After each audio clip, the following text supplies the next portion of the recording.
O meu canal, ele é assim, ó, o podcast chama Sistema Solar e Podcast. Ele traz convidados de diversas áreas, assim. Eu sempre digo que o programa, ele procura novos pensamentos e modos de vida, assim. Então, conversas bem amplas mesmo, mas sempre tentando trazer pessoas que vão ter algo a dizer, que tem uma história interessante por trás tá? Mas ele o formato do podcast, essa coisa bem como se fosse mesmo um bate-papo, assim, sabe? Então a gente, inclusive, começa meio batendo um papo mesmo. Você vai editar ou a conversa vai na íntegra? A gente só edita se acontece algo, assim. Geralmente a conversa vai na íntegra mesmo. Os programas têm 1 hora, mais ou menos, assim, gira em torno disso. E aqui até tava falando com a Lê pra gente falar primeiro sobre sua carreira, usar o cinema como ponto de partida pra gente entrar na história da vovó. A janela, isso, é a porta mesmo só. Ai, eu nem vi lá fora. Eu adoro esse prédio. Mostra uma varanda, aqui é Artacho Jurado, né? Que é esse arquiteto que fez vários prédios aqui da região e tal. Quando eu vim aqui, essa porta, essa parede, era uma parede aqui. Esse conceito do Artacho Jurado, que era meio uma coisa de clube. Que tem coisa embaixo, né? Isso, como tem o Parque das Hortênsias, o Bretanhe, isso, Bretanhe também é muito assim. Muito bem, então, vamos lá. Como eu disse, a gente começa sempre com um bate-papo e vai indo de maneira orgânica. Mas hoje, aqui no nosso Sistema Solar e Podcast, recebendo Marta Nowil. Tudo bom, Marta? Tudo bem. Obrigado por ter vindo. Vizinhos, né? Vizinhos de bairro. Vizinho, dá pra pedir café. Isso, e tô dando já as dicas também, né? Porque eu tô aqui há 6 anos nesse bairro. 6 anos já. Cara, eu sempre quis morar aqui e minha família toda mora aqui. Demorei 38 anos pra voltar a morar aqui, agora eu tô sócia da Buenos Aires. Maravilhoso. Com cachorros ou não? Não, mas com meu tênis mesmo. Boa, justo. Marta, que é atriz, roteirista, poeta, produtora. É sempre essa dificuldade da gente se definir, né, em palavras, em tags, né? Assim, eu me considero primeiramente atriz. Boa. Quer dizer, ser humano, artista. Perfeito. mulher. Gênero feminino. Boa. E atriz. E depois, pra mim, vem a escrita e a questão da produção, ela vem embalando tudo isso quando tem algum projeto que é muito pessoal ou quando eu quero muito uma coisa que ninguém me dá ou ninguém me chamou para fazer. É uma consequência. É uma consequência, mas não é que eu vou pegar outros projetos para produzir. Eu não sei fazer isso profissionalmente, assim, né? Mas a questão da atuação, da escrita, ainda acho que a atriz ainda fala mais alto. Tá, mas às vezes essas outras coisas, como você disse, são meios para a realização, né? Por isso que a gente acaba se desdobrando em várias... E a gente frentes. É a própria secretária e o próprio office boy. Perfeito, exatamente. A gente faz tudo, né? Me identifico bastante. E você tem que ir tirando as gavetas do cérebro, né? Hoje eu vou fazer burocracia, hoje eu vou fazer marketing, vou pro meu Instagram. Como dividir, né? É uma loucura. E como entender na hora de atuar ou de escrever, na hora que você tem que estar muito concentrada na parte criativa, como não deixar tudo isso atropelar, né? Porque a vida... Também, às vezes, assim, você prepara para um trabalho, aí você tanta coisa em volta que na hora que você vai fazer, você tá vazio, né? Perfeito. Foi tanta burocracia, tanta negociação, a vida é tão difícil que chega na hora de você tem que estar lá presente naquele momento, você não tá. Aí você tem que falar, como é que eu venho para cá? Então é respeitar as prioridades nesse caso, assim, né? Tenho muita coisa, uma inflação de coisas, um mosaico de coisas, mas eu tenho um foco aqui, né? Eu preciso estar nesse filme. Entregue 100%. Aí é a hora que a gente fica sem responder alguém no WhatsApp. Exatamente. Mas é difícil, porque é isso, né? O celular tá na nossa mão nos consumindo o tempo todo. Então tem que saber, enfim. Boa. Agora, entre as obras, e aí de diversas participações dentro dessas obras, a gente tem Entre Nós, filme maravilhoso, lindo, assim como Vermelho Russo também, que eu gostei muito. Felizes para Sempre, né? Essa interrogação, Perfeito, né? Porque muita gente fala sem a interrogação, né? Mas na pesquisa. Então, tem o filme da minha vida também, com o Vincent Cassel, com o Selton Mello. Né? Garota da Moto. Aí, então, algumas séries e alguns filmes aí no meio disso tudo. E o Que Ela Quer também, né? O livro. Meu livro de poemas, né? Muito legal. Qual que é a sua jornada? Aonde está a Marta agora? Qual que é a jornada do momento? Eu tô em algum ponto entre o Rio e São Paulo. Eu tô acabei de fazer um longa-metragem na Marcela Lorde, que é uma adaptação do Livro dos Prazeres, da Clarice Lispector. Ano que vem é o centenário da Clarice. E é um filme com a Simone Spoladori como protagonista. E a Marcela, minha amiga, dirige. Então, estava fazendo esse filme no Rio, acabei e agora estou começando uma série, o Me Chama de Bruna, da Fox, uma personagem totalmente diferente. Uma nova temporada do Me Chama de Bruna, né? A 4ª temporada, uma Legal. série que até então eu não conhecia, mas é muito legal. E são personagens muito diferentes, assim. Agora eu estou fechando uma caixinha e abrindo outra. E aí eu tento ter alguns rituais, assim, para oficializar internamente esses fechamentos e essas aberturas, senão eu fico meio louca. Às vezes acontece você tá fazendo 2 trabalhos ao mesmo tempo, aí é uma esquizofrenia mesmo. Perfeito. E como é esse processo, mais ou menos, do enterro do personagem antigo, assim? Eu acho que quando eu era mais nova, assim, eu realmente criava rituais, assim, meditações, e formalizava. Agora é mais deixar para trás, cuidar um pouco da vida, da casa, voltar pro ponto neutro, assim, né? Você volta pro neutro antes de engatar outra marcha, assim. Eu acho que é um pouco isso. O silêncio que antecede. E ler, e olhar, e estudar com calma, e falar internamente. Bom, agora acabei vou começar outro. E eu tô nessas. E fora esses 2 trabalhos, tem sempre... Comecei a escrever agora pro Vogue Gente, que é uma plataforma, um portal, gente, eu não sei mais os nomes de tudo. De comportamento, de cultura e também projetos pessoais meus, que eu tô... Uma peça de teatro que eu quero colocar em cartaz. E tô aí. E daqui a pouco pinta um outro trabalho e a roda vai girando. Desses processos todos que você passou, assim, você tem um que eu possa te perguntar, qual foi o mais desafiador, assim? Qual foi o mais difícil? Eu acho que o Vermelho Russo foi muito difícil, porque... Primeiro que era uma história minha, né? Que eu vivi. Legal. Dirigido pelo Charlie Brown, Isso. Né? Aí eu fui pra Rússia em 2009, fiz um curso e escrevi um diário da viagem, né? Pra Piauí. E aí o Charlie leu esse diário dessa viagem, que era eu e a minha amiga Maria Manuela na Rússia, estudando Stanislavski no frio, brigando e... Enfim, basicamente um perrengue. Intenso deve ter sido, Intenso. Né? E aí eu escrevi esse diário na Piauí e o Charlie leu e falou, pô, isso dá um filme, né?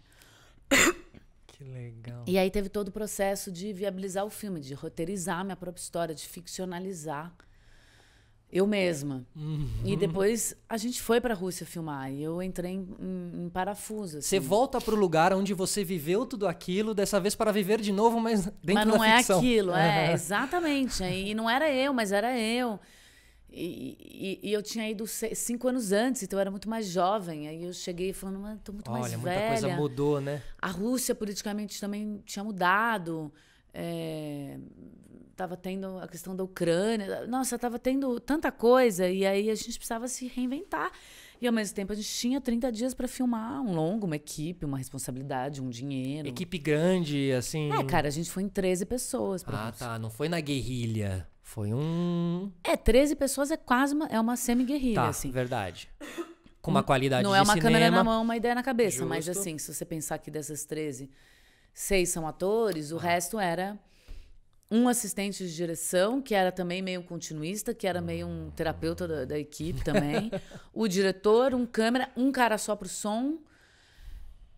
Um cara pra logger, porque hoje em dia você não faz um filme sem um logger. Total, eu sinto isso na pele aqui. Assim, pode ser uma hora guerrilha, assim, de repente não vai nem o ator, mas o logger tem que ir. Se não descarregar o material, até por segurança também, né? Claro, pra não perder. E aí é isso, uma produtora e um assistente. Então, e chegando lá, além do perrengue habitual, que é estar num país como a Rússia, perfeito. O perrengue existencial meu, falando, gente, o que eu tô fazendo aqui? Quem sou eu? Quem é essa personagem?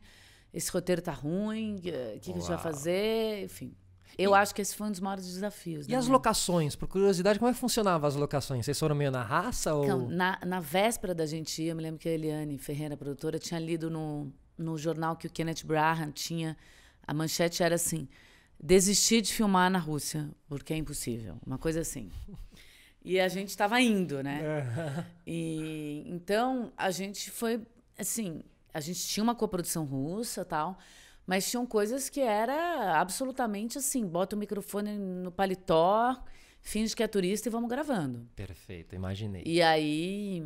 Mas é legal assim também nesse processo, né? Interessante, não é? Eu acho que Nesse o processo medo que eu digo e a atenção, elas geram uma concentração.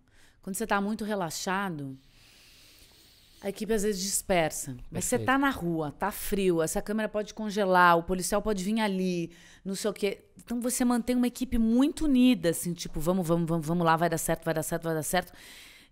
Os atores ficam muito concentrados, o diretor, todo mundo fica muito concentrado. Perfeito. Porque eu acho que hoje o digital, eu acho que antigamente a película, ninguém errava, entendeu? O preço da película, o Ninguém terror errava, que era a lata da é, película, né? Tipo, cara, eram 2 takes para 1, 3 quando era publicidade, eu acho.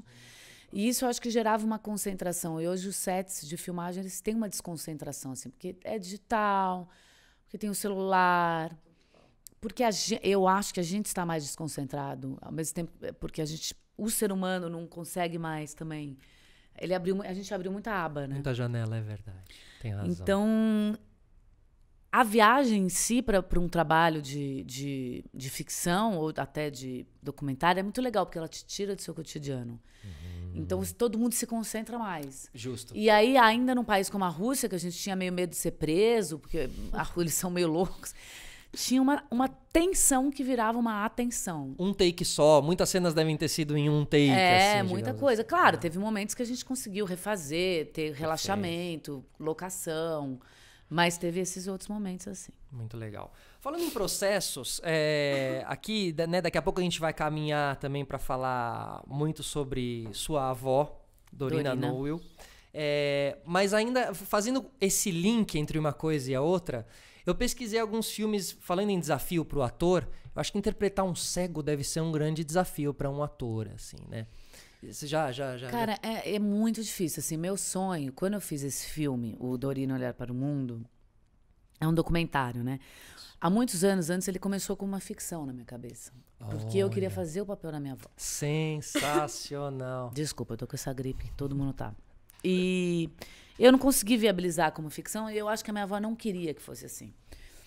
Porque eu entendi espiritualmente que ela queria um documentário, porque ele só andou quando eu assumi esse formato. Eu acho, né?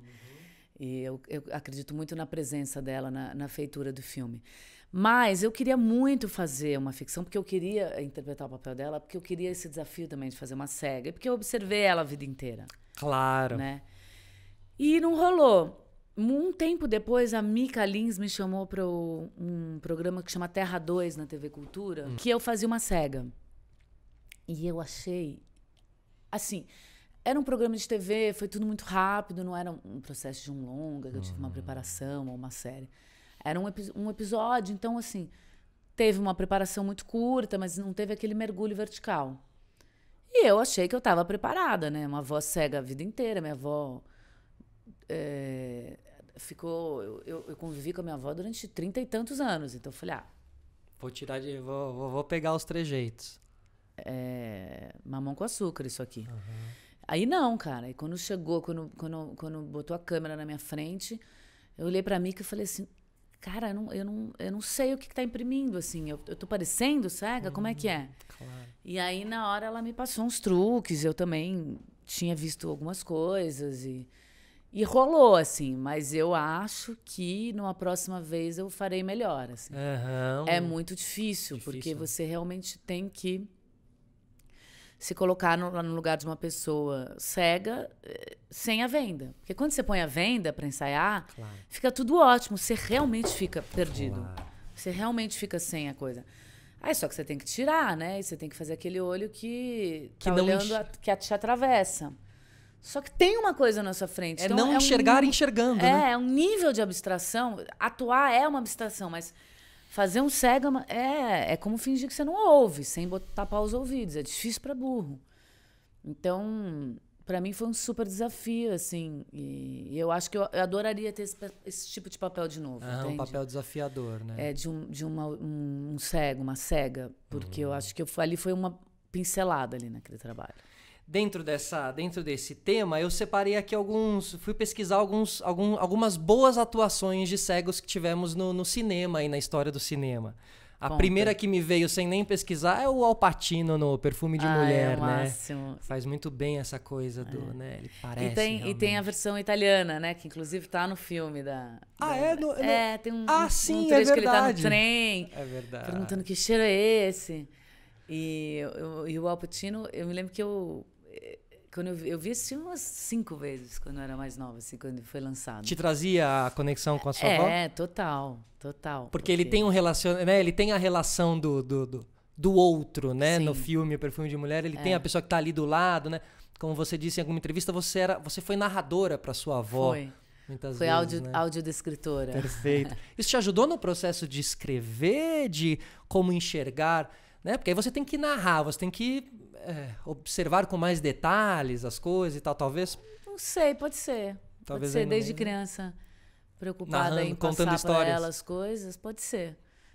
Nunca pensei nisso, assim. Mas a gente é a soma de tudo aquilo que nos... vivemos, né? De tudo aquilo que a gente vive. Com certeza ela me influenciou muito artisticamente, até porque a paixão da minha avó eram os livros, né? Perfeito, que teve toda a transição com o Braille, né? E ela dava um valor assim para a leitura e para a educação que realmente ela valorizava muito a arte. Então assim, ela falava com a boca cheia, assim, minha neta artista. Assim, parecia que eu era Fernanda Montenegro, eu tinha 20 anos ali começando uma perrengue, fazendo um monte de peça sem dinheiro, sem público, e ela, minha neta artista. Maravilhosa. Assim, parecia que eu já estava ganhando Oscar naquela época, entendeu? Ela tinha um orgulho, assim. E ela esteve em peças suas? Várias, e ela tinha um ouvido super, né? Tinha coisas que só ela detectava com o ouvido supersônico. Você diz emoções através de timbre da voz, assim? Eu acho que ela tinha eu lembro que ela comentava umas coisas assim que é de quem tem um ouvido muito, muito mais esperto que outras pessoas. Porque realmente você não tem a visão, você tem que forçar o seu ouvido para detectar e para... Eu acho que no começo, quando ela assistia, vinha um retorno bem interessante, assim, dela. Você tinha ali uma visão, né? Diferente ali, única, né? Realmente muito, muito particular. Lembrando outros atores, hoje eu quero voltar sozinho. O Guilherme Lobo faz muito bem também, né? O Menino Cego. É uma graça esse filme. É. Ele e o Fábio, né? Audi, tá no filme? Não. Sim.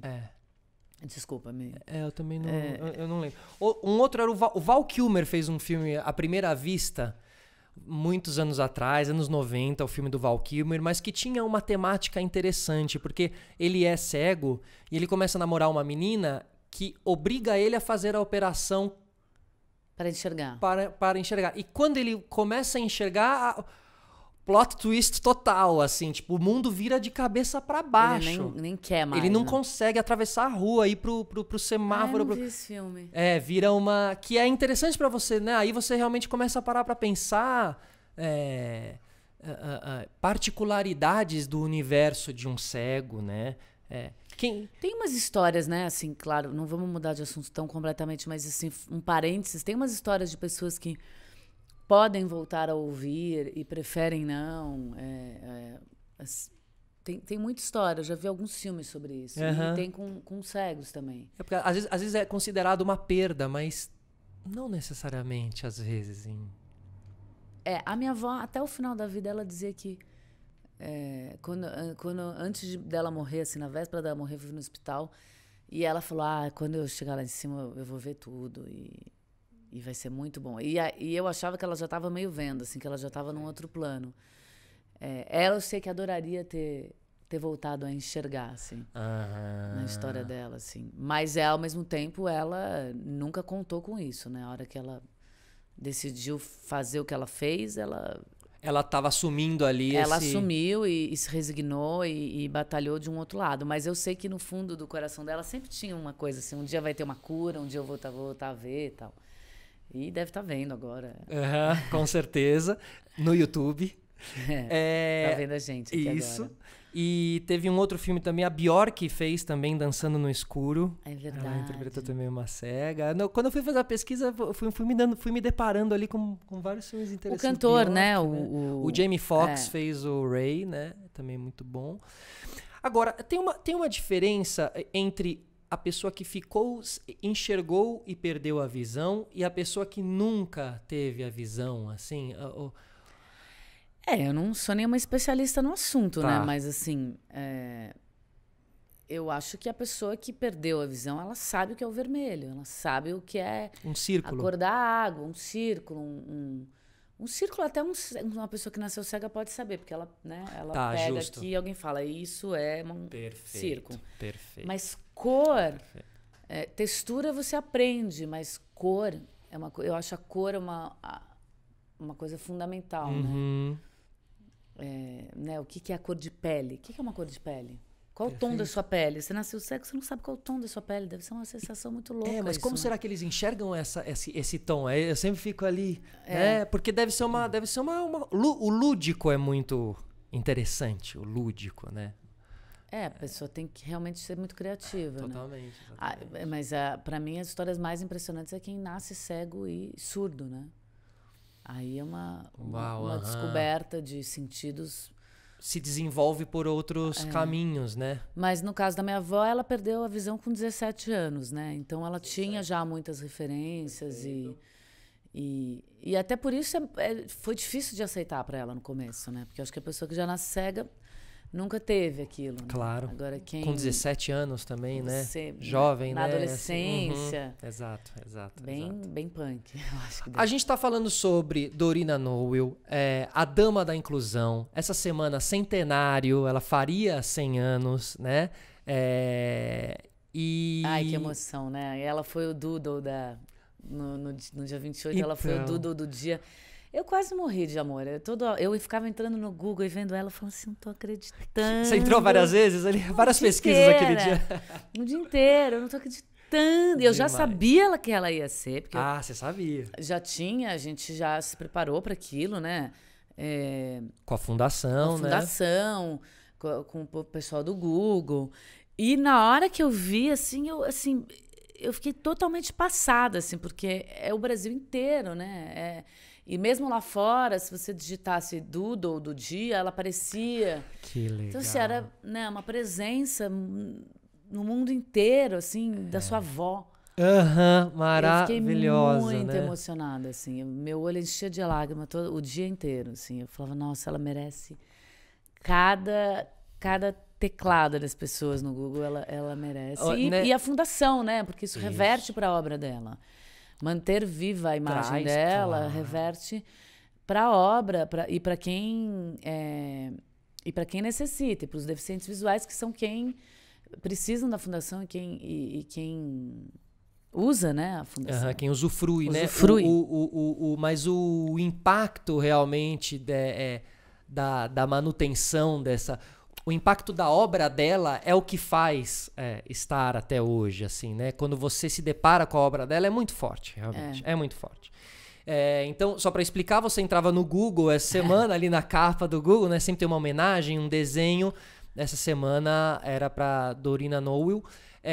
Inclusive, o Google tinha ali uma referência do Braille, né? O G, O, eram pontinhos. É verdade, sim. Né? Sim. Então, te trazia também essa referência do Braille e tal. Enfim, muito especial. Então, hoje a gente está aqui também para falar sobre toda essa obra. Marta, fechando os olhos, você consegue enxergar com a alma?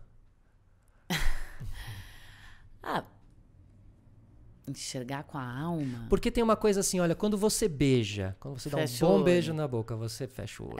Né? Quando você, às vezes, você sente um grande prazer, está muito gostoso ali no banho quente, você fecha o olho, né? Porque ele te aguça talvez outro sentido. Ele te traz pra dentro, né? Ele te bota mais em contato com você mesmo, eu acho. Você se concentra, você volta, você fica mais pra dentro, né? Total.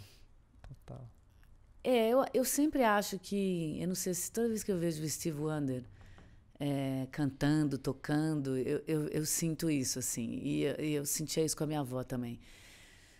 Tem tinha uma vivacidade, assim, sabe? Quando tá na presença da pessoa, uma Pulsante. energia muito forte, assim. Porque se por um lado a pessoa se limita, tem uma limitação de um dos sentidos, por outro ela se concentra também nela mesma. Então tem o Steve Wonder cantando é uma loucura, né? O prazer que ele tem, a alegria, a vivacidade. Você fica olhando aquilo, é inacreditável. Né? É verdade. E a minha avó tinha isso também. Ela tinha uma loucura, um prazer com a vida, uma energia, era absolutamente contagiante, assim. Todo mundo ficava apaixonado por ela. E eu acho que a ausência da visão também, de certa forma, constitui isso, né? Assim.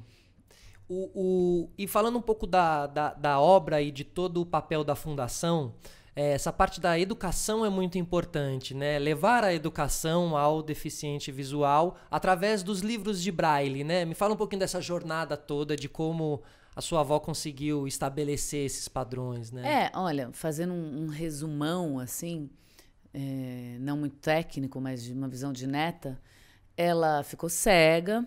E aí ela parou de estudar, ficou ali uns anos tentando retomar a visão, tratamentos, até que uma hora alguém falou, olha, melhor você aprender o Braille e estudar.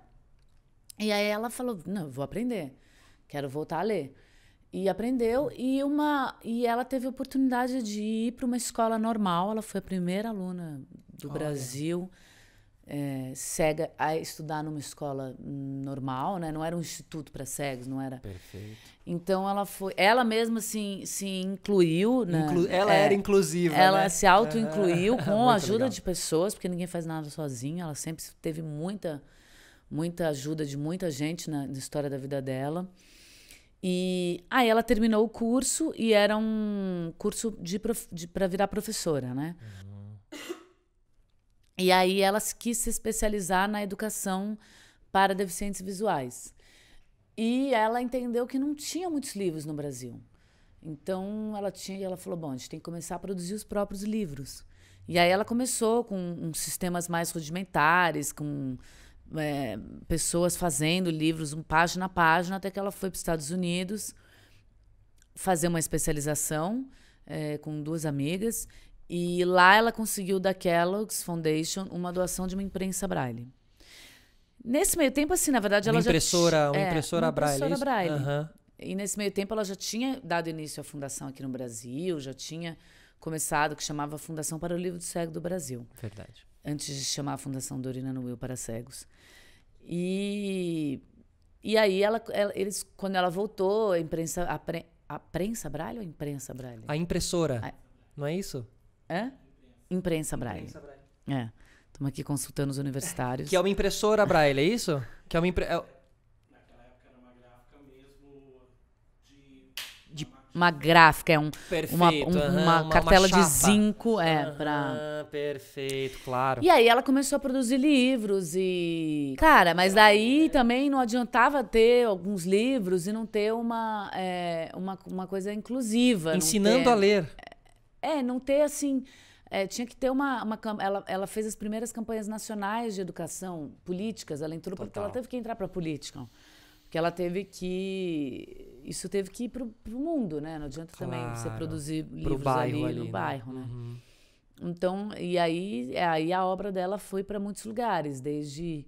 né, e acho que muito do que a gente vê hoje em Braille, de todas as conquistas, pisos táteis, muito tem a ver com a Fundação Dorina Will, que foi a primeira, né? Não sei se foi a primeira exatamente, mas foi aí uma das pioneiras nesse olhar para o deficiente visual, que era olhar no sentido de, tipo, não adianta só você dar um livro em Braille, você tem que dar o livro, você tem que... ele tem que poder estudar numa escola normal, incluí-lo na sociedade, incluí-lo no mercado de trabalho, ele tem que poder ler uma revista. Então, ela começou a fazer as revistas mensais gravadas, né? Hoje em dia a gente tem aplicativo que lê tudo, é muito mais fácil, mas naquela época não tinha. Total, não tinha. Então, o livro falado, muitas coisas, né? Porque tudo que ela queria usufruir, ela queria ler a revista dela, ela queria ler livros sem ter que ninguém contar para ela, ouvir livros, ou ler em Braille. ela queria aprender a usar bengala ou não. Independência também, né? Exatamente. E que você se mantenha, aí como a gente diz, incluído, porque não é porque você teve ali um problema, que possa ser na visão, possa ser um outro tipo de problema, que você não tem acesso às coisas, né?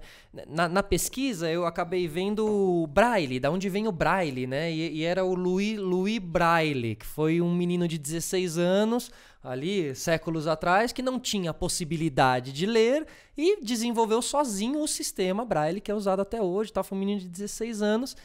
Mas, legal, é a necessidade de você querer estar incluído, e que é muito parecido com a história da sua avó, que é a mesma coisa. Eu quero trazer a inclusão para os outros também. A dama da inclusão, como ela foi conhecida, né? Eu nunca tinha ouvido essa expressão, achei bonita. Eu vi no Google. Eu vi no seu... Isso, no post, porque eu pesquisei no Google. Você pesquisou. Eu mesma nunca tinha falado dela assim, mas realmente acho que ela foi uma das primeiras no Brasil a realmente falar dessa palavra, né? Porque agora... É uma palavra que está na moda. Bom. Talvez esteja saindo de moda agora, a gente não sabe. Mas espero que não. Mas é uma palavra que está muito na moda, assim. Mas não era antes. Era uma palavra... Não tinha esse uso, né? Ela foi muito à frente do seu tempo, né? Ela foi. Como uma mulher também defensora ali também dos seus direitos, né? Sim. Ela não tinha nenhuma bandeira feminista, né? Minha avó era uma... Sempre enxerguei minha avó como uma avó, uma senhora religiosa e tal. Mas aí, quando eu olho agora, eu falo assim, cara, ela era uma pioneira, ela era muito arrojada, né? Ela tinha essa embalagem, assim, de ser uma senhora para mim, mas hoje eu olho e falo, ela era muito mais avançada que um monte de mulher hoje em dia, assim. Total.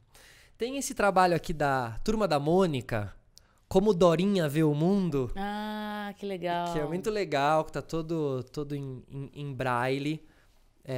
Não, gente, a Dorinha... isso é uma outra coisa, né? Assim, virou uma personagem do Maurício. Ela é tão cativante que ela foi virando, assim, né? Doodle, personagem... É muito linda, assim. Estamos vivendo essa construção, né? Sim. Estamos vivendo, ela foi agora, semana passada, no Google, né? Assim, você sente que tem até um crescimento, né? Sim, cada vez mais. É importante, porque a gente tem que botar fermento na história dessas pessoas que pensam nos outros e fazem pelos outros. A gente tem que... Isso tem que crescer aos olhos da sociedade, né? A gente tem que dar essa importância, tem que dar esse crédito, porque... Realmente, ela viveu muito pro mundo e pelos outros. E com certeza abriu mão de muitas coisas na vida dela. Então, é um exemplo. Perfeito. A gente tem que botar muito fermento nisso, assim, eu acho. E não só na história dela, mas de outras pessoas maravilhosas. Totalmente. Acho que o mundo está se abrindo também ao mesmo tempo para essas coisas. A gente assim. precisa valorizar isso. Isso, com certeza, com certeza. Como eu falei das imagens, o poder das imagens de arquivo que tem no documentário. Sim. Porque é isso, você vê que ali nos anos 80... Anos 80, né? 70, 60. Não, tem imagens de arquivo até anteriores, assim. Era outro mundo, nossa, era outra coisa, realmente, muito precursora. E a sua bandeira? Qual é a sua bandeira? É o cinema? Como assim? A sua luta, a sua... Minha luta, minha bandeira... Eu acho que a arte ela tem um lugar muito importante no mundo, assim, para mim. Ela não só eu adoro o que eu faço, é claro que tem uma vaidade, uma coisa pessoal, um prazer, um desafio pessoal de ser cada vez melhor atriz, tudo.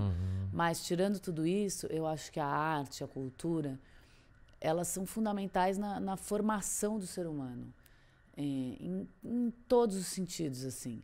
E a arte é a minha bandeira, assim, porque eu acho que a arte liberta, ela forma cidadãos mais sensíveis, mais críticos, mais que refletem.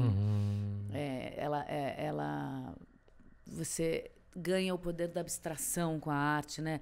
A vida sem arte é muito preto no branco ali, né? A arte te traz as matizes.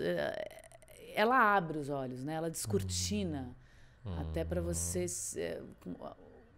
personagens, o processo de identificação que o público tem com uma obra, seja com um livro, com um filme, uma peça, Então, a minha bandeira é a bandeira da arte mesmo. E dentro da arte, a gente tem diversos lugares para fazer arte, assim, alguns mais independentes, outros mais mainstreams, assim, né? Mais para o grande público. Você já navegou nessas duas embarcações, digamos Sim. assim, né? A série da Globo, Eu já fiz algumas Felizes séries para lá sempre, na casa. na Globo. Quais foram as outras? Uma que chamava Amor em 4 Atos, uma outra agora que chama Se Eu Fechar os Olhos Agora. E já fiz filmes com orçamentos maiores e filmes menores. Como é esse mergulho na Globo, por exemplo? Como é esse... Tem uma diferença? Cara, Você eu sente nunca isso? fiz novela, que eu acho que é onde o Ibope bomba, assim. Então, assim, esse mergulho na repercussão do Perfeito. grande público, de você estar ali invadindo a casa do cara lá no sertão, do Piauí, com a novela, eu nunca fiz. Justo. Então, eu não tenho essa vivência.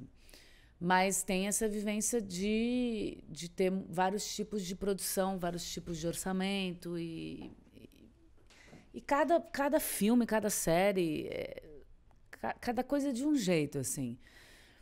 O que é bom e o que é difícil às vezes, e o que te tira sempre da zona de conforto.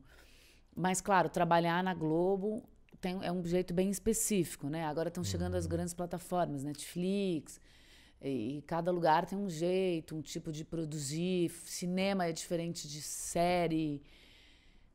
E você vai se adaptando, assim. A vida de um artista não tem rotina, e às vezes isso é muito doloroso também. Que às vezes tudo que você quer é uma rotininha, sabe? Para se organizar melhor, né? Para organizar as ideias. Total. E aí você vai criando rotinas dentro da não rotina. Então, em processos de trabalhar. E às vezes você entra num processo de teatro, que é absolutamente diferente de tudo, de ensaio, de ir para a sala de ensaio, botar aquela calça de moletom. O exercício da repetição também. A Que é calça uma moletom. louca, calça de moletom para aquecer. Muito boa. E Fica bem à vontade, tá? E aí a repetição na frente do público, que às vezes é muito sofrida, às vezes é muito maravilhoso, mas também tem essa coisa, né? Quando você faz uma coisa maravilhosa no cinema, ela tá ali, né? Você fala assim, gente, você tem que ver minha cena, tá, o filme tá maravilhosa, eu fiz, você fez bem aquele dia, o montador montou, ficou aquilo mesmo, tá garantido que tá ali. Por mais que o seu olhar mude em relação àquilo, você fez, né? Total. Agora, peça é isso, né? Você lembra daquele dia que você fez, você chegou naquele lugar, no dia seguinte você já fez uma porcaria de apresentação, e já no outro você tentou fazer melhor, não conseguiu, no outro foi maravilhoso. Então, cada lugar é um estudo mesmo, né? lugar. Sobre a própria... É um estudo diário sobre a nossa própria área, né? Assim, você vai entendendo a própria área conforme você vai realizando. E você vai envelhecendo também, né? E você vai mudando as suas prioridades, as suas relações com o trabalho, o que você quer fazer agora, o que você não quer mais fazer. No começo você faz tudo a qualquer custo, de qualquer jeito, você só quer fazer. Depois você começa a falar, peraí, sobre o que eu estou falando aqui? Eu quero fazer. Eu quero falar sobre isso agora, eu quero trabalhar com essas pessoas. E aí você vai errando, acertando, e depois você começa a falar, como eu quero fazer? Eu quero fazer de que jeito? E aí isso vai, enfim, você vai construindo uma história, né? Isso acho que não só na minha profissão, mas em todas. Verdade. Você... E com os livros, e com a escrita, e com as poesias, assim, como é que funciona? Que lugar ela tem dentro da sua vida? Olha, a escrita, ela é um lugar, assim, que é bem fácil para mim acessar. Mas, às vezes, a fonte está seca. Você vai lá e você pode conversar com qualquer pessoa que escreve, assim. Tem épocas que tá assim, você tem ideia o dia inteiro, você tem que andar com um caderninho, assim, porque você tem ideia de poemas, tem ideia para uma história, você tem ideia para um filme, você tem... E às vezes não. E para mim, geralmente, eu tô muito fértil nesse campo quando eu não tô atuando, porque atuar é muito exaustivo. Você acorda às 5 da manhã, geralmente, quando está filmando, vai pro set, toma banho, vai pro set, toma café da manhã, vai pra maquiagem. Bom, você chega às 7 da noite em casa, acabado, assim, no nível que você não sabe se você fica parado no sofá, você lava o cabelo, ou se ela pede uma pizza, sabe assim? Claro. Pra decorar o texto do dia seguinte. E ainda tem que decorar o texto do dia seguinte e dormir, ficar gata, porque a pele tem que estar boa, geralmente, né? E aí, no meio tempo, você fala, gente, tem que fazer uma ginástica, porque senão vai cair tudo. Claro, tem sempre umas pessoas que eu vejo que são assim, tem uma energia que não acaba nunca. Eu morro de inveja. Eu não sou assim, eu fico... Eu dou tudo de mim lá quando eu tô lá. Mentalmente também tem um desgaste muito grande, né?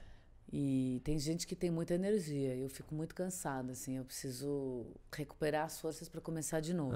Então, aí a poesia, quando tem mais quando tem um pouco mais de ócio, assim, quando eu tô mais numa transição ou num hiato... Hiato é sempre um desemprego, né? Mas a gente fala em um hiato para ficar mais bonito. Maravilhoso. Assim. Mas quando menos você tá, pesado, né? Quando você tá nesse ato de trabalho, você começa a ler mais. Aí você vai no cinema ali às 3 da tarde, vê um filme, aí você vai voltando, faz uma ginástica. Aí a poesia vem com tudo para mim. Porque eu amo ler poesia. Eu não me considero uma poeta, porque eu acho que o poeta tem que estar sempre escrevendo, mas eu já escrevi poesia e posso voltar a escrever poesia. Mas é uma chave que liga, legal, sabe? E eu adoro pegar um livro de poesia no meio do dia e ler um poema assim do nada. Solto ali, né? Eu ouvi o seu do chato. É legal. Isso é muito legal, poema. Muito legal. É divertido. É divertido, exatamente. Mas eu tenho alguns textos novos, eu quero publicar um novo livro mais pra frente. Legal. Agora a vida passa muito rápido, né, Felipe? Você, assim, quando você vê o dia acabou, você não fez metade do que você queria, aí você quer fazer o livro, aí você quer ver os amigos, aí você quer trabalhar, aí você... Cara, é uma loucura. Porque eu também fico pensando sempre no fim da vida, e a gente vai ter aquelas lamentações do que a gente poderia ter. Então a gente quer acelerar as coisas, né, no dia a dia para poder realmente usufruir nossa jornada aqui. Mas eu tenho 2 perguntas que eu costumo fazer aqui para os convidados, que são mais abrangentes assim e que às vezes fazem pensar um pouco. Mas uma delas é: se você lembra, qual foi a última vez que você falou uau? Ou qual foi a última vez que algo te despertou para você dizer uau? Olha, eu falo, eu me comovo facilmente, assim. Que bom. Eu falo um uau, assim, para Legal. uma fruta, se ela estiver linda, ou para um post de um amigo, ou para um capítulo de uma série, ou para uma atuação, ou para uma beleza de uma pessoa, ou... Não é tão difícil tirar um uau de dentro de mim. Eu acho, eu tô com 38 anos. Eu comecei a perceber que é um pouco mais difícil para mim falar uau para mim mesma. Porque eu já fiz muita coisa, né? Então, assim, é difícil eu falar assim, uau, esse trabalho agora, que tesão que eu vou fazer. A gente vai ficando um pouco mais, não é apático, mas... No começo, você fica muito empolgado com tudo, né? E depois você tem que tomar cuidado para não perder esse entusiasmo, né? Que é uma coisa que minha avó tinha o dia inteiro. Ela era uau em pessoa, assim. A pessoa falava assim, ai, dona Dorina, consegui isso. Uau, ai, que bom. Teve uma época aí que eu percebi que eu tava um pouco menos uau, assim. Falando menos uau para a vida. Agora eu tô voltando a sentir mais entusiasmo. A gente tem altos e baixos, né? Total. Não, e o que você fala do bater ali em cima, de fazer um filme com um elenco, um cast incrível, diretor incrível. E depois? O que vai me estimular depois, né? Mas a gente tem que... Cara, tem anos que você pega trabalhos incríveis, com produções incríveis, e todo mundo é incrível, e é uma coisa incrível. Você fala, gente, tô no céu. Perfeito. Cara, depois você pega uma produção que é difícil, o seu papel não é tão bom assim, a equipe não é tão incrível. E aí tem coisas incríveis no meio, mas às vezes você tem que se reinventar e se preocupar para não ficar variado mentalmente falando mesmo, ou né? mal acostumado, ou assim, não é assim, claro, a gente tem que querer almejar o melhor, mas às vezes é o que temos para hoje, entendeu? Boa. Às vezes tem uma coisa incrível, às vezes tem um arroz e feijão, isso. E é isso aí, vamos pegar esse trabalho, vamos fazer girar e achar o uau, e achar isso uau dentro disso. Perfeito. E acontece, eu acho que acontece. Se não é no trabalho, é uma pessoa que você conheceu. Às vezes, eu acho que eu faço um filme, uma série, só para conhecer alguém. Eu conheci fulano, cara, esse foi meu presente desse filme. Às vezes não é nem o personagem. Eu penso isso aqui nesse projeto. Cara, e você ainda vem, né? Poder conhecer pessoas também, trocar uma hora de boas ideias na semana. No mínimo, eu garanti na minha vida que uma hora Sim. com alguém legal, sabe? Batendo um papo, porque são essas pequenas coisas. Se esses- fazem, né? É. Porque às vezes os dias são difíceis mesmo. Se a gente não se contentar ali, como você com a fruta que tá linda, É. né? A nossa também a vida vai ficar meio complicada. E a outra pergunta, que é vida fora da Terra. Vida fora da Terra. Peraí, não tô entendendo. Você tá perguntando se eu acredito em ETs? Quais são suas impressões, assim, se você acha que estamos sozinhos? O ET, assim, não o cabeça triangular, com o olhão, assim, mas você acha que estamos sozinhos aqui, assim? Cara, quando eu era criança, eu li aquele livro Éramos Deuses Astronautas. Você já leu? Eu fiquei super impressionada, assim. E eu sou uma pessoa que eu digo que eu sou muito pia. Eu acredito em tudo, até que você me prove o contrário. Boa. Eu sou o oposto do São Tomé, assim. Do cético. Quando você fala, mato, tô vendo ali, atrás da porta, tem um duende, eu vou falar, jura? De chapéu? Como é que ele tá vestido, assim? Então, assim, tem pessoas que falam que existem, tem filmes incríveis sobre isso, né? E eu acho que é bem possível que não estejamos sozinhos, né? Por que vai ter um universo inteiro e só aqui? Mas, ao mesmo tempo que eu sou muito pia, tenho um meu senso crítico muito aguçado também.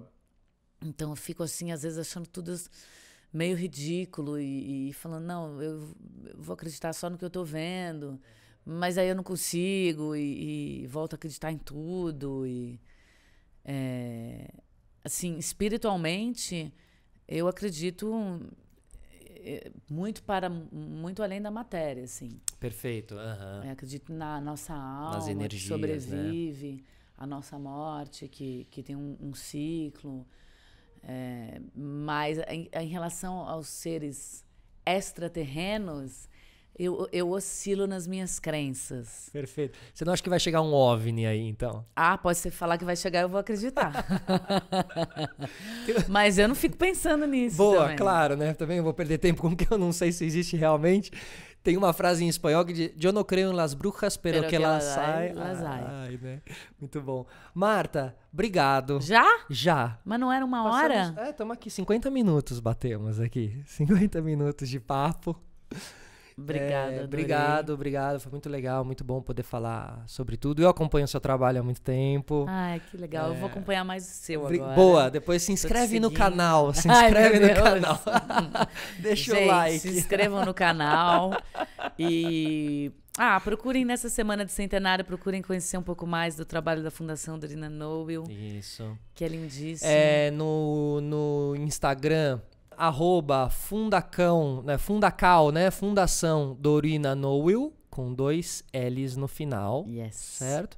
E, bom, acho que a partir dali é uma porta de entrada para todo esse trabalho, para o site, para vocês poderem ver aqui a revistinha da Turma da Mônica, junto com a Dorinha. E agora alguma coisa no ar? Alguma coisa para estrear, Marta? Acho que não. Sempre tem algum filme... Bom, nos... Cara, eu, assim, o Vermelho Russo tá no iTunes. O Entre Nós, eu acho que tá no NetNow ou no Netflix. No Netflix. Isso. O filme da minha avó, Dorina, Olhar para o Mundo, ele passa na programação da HBO. Assim, HBO Go. Acho que tá no HBO Go, acho que tá em alguns canais. Se entrar na grade ali, você consegue ainda assistir.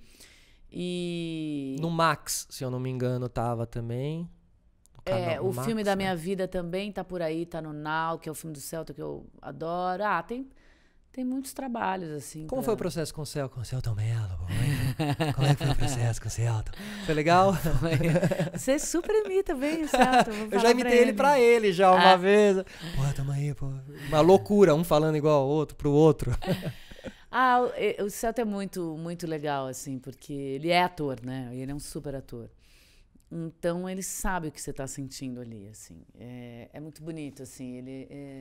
Ele gosta de ver o ator que ele tá dirigindo brilhar. Ele quer que você brilhe. É ele quase lá, né? Quase ele. Quer, né? ele faz questão de você estar no seu melhor lugar, na sua potência.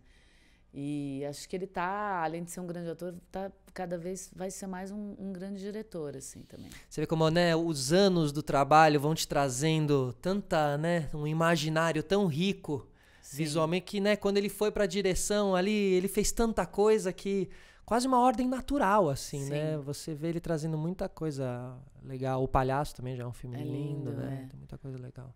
É bem bonito. Então tá bom, pessoal. Obrigado a todos que ficaram até aqui. Marta Noel, super obrigado. Vizinhos de bairro, nós ficamos por aqui. Até uma próxima. Até a próxima. Tchau, pessoal. Tchau. Valeu.